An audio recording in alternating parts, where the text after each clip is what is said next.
name is Rehab El Sadek.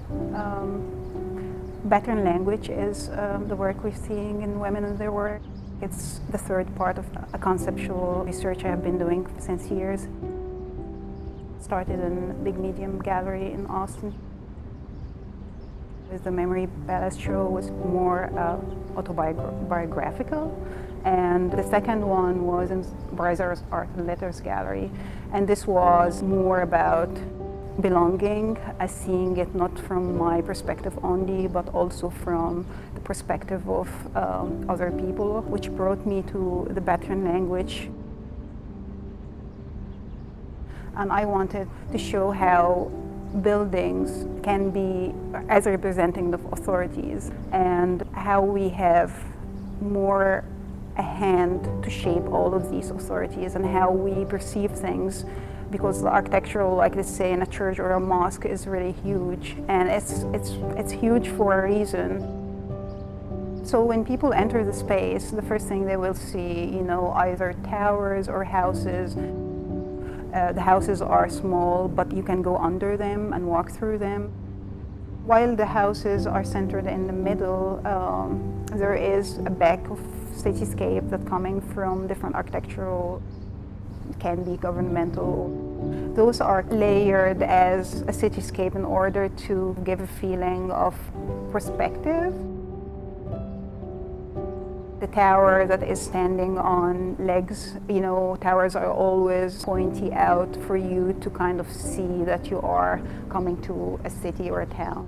So it's a leading spot, and now it's elevated with legs and you are already under it, and your scale is like you're seeing something on a shelf.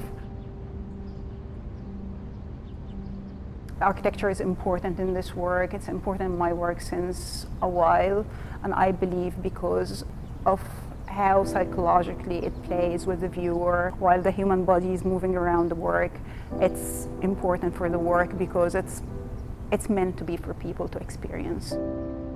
I'm using different material here, which is more everyday material that's been repurposed and we have sentimental values about, or it's just like things you use and you don't think about it, but then it becomes part of a building. There's layers around those buildings we don't see, but you feel kind of sacred, or it's huge, or there's a lot of interesting things are going around. I think that the most important thing when the gallery moved to this location, it's East Austin, and it's kind of the heart of Austin. You can see a lot of history in this place, especially the building here. It was a corner grocery store before it's a gallery.